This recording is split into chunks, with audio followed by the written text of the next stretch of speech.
Thank you for joining in on Devos. All this week, we're looking at influence. You say, I've been listening to this every day. Okay, good. I want you to get this down because I'm telling you right now, a lot of the goals that we have, okay, they're good. That's fine. But they have to be secondary. The first thing you want to have in your life is that you are influencing other people to follow God, serve God. Just give their whole lives to Him. Now, next thing, we talk about you can build your influence. We were talking you can broaden your influence. Okay, not only that, we can borrow influence. I like that. Okay, let's say you don't have any influence. You're a young Christian, and you don't really know much. I remember when Pastor Sam first got saved, he wanted to teach the Bible. I think he read the Bible just maybe for a few days, and then he wanted to be a teacher. This is a true story. Well, I was pretty excited about this. So I remember people coming after me. What do we got this young guy there teaching the Bible? He just got saved, a month ago or something. And I said, yeah, but look who's in his class. So he was bringing all these new people that just came to know the Lord and everything. Okay, he was building his influence, but he was borrowing influence from me. Is that right? Oh, yeah, that's what Paul did.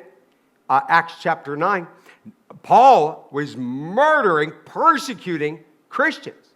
So then Paul hooked up with the disciples, and the disciples took Paul under their wings, and he was borrowing influence off of them. This is absolutely biblical. Now, did you know that 80% of all these young men that are in jail, 80% of them, their parents, while they were growing up, told them, yeah, one day you'll probably be in jail. That's what they found out. Oh boy, people influence their children in the wrong direction. Look with me at Proverbs 27:17. Iron sharpens iron, and one man sharpens another. And so that's why we have men's ministries here at the church. Now, this is for the ladies too. Okay, but again, when we're influencing someone or discipling them along or taking them to church, having Bible study with them, ongoing conversations, iron is sharpening iron. Very, very important. I remember when I was a teenager, I had all these people that wanted to be my parents. I didn't have parents.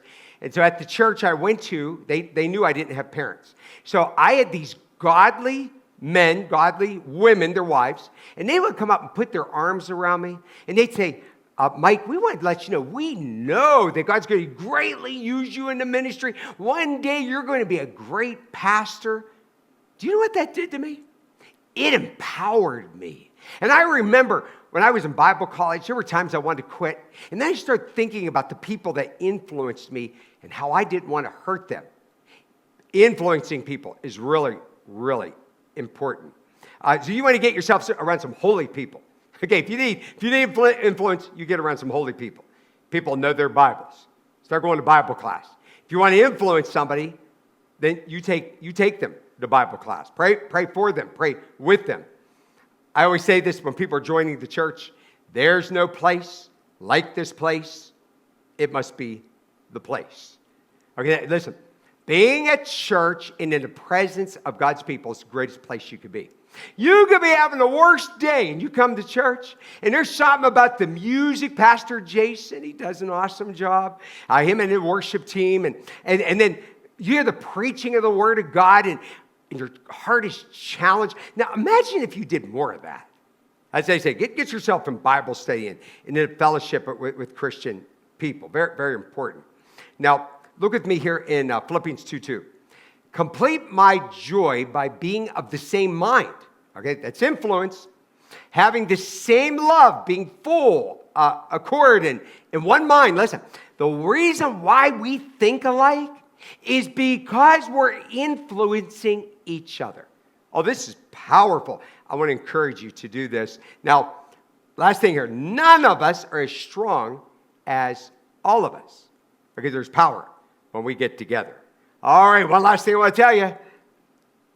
One day your life will come to an end. Oh, but your influence will live on.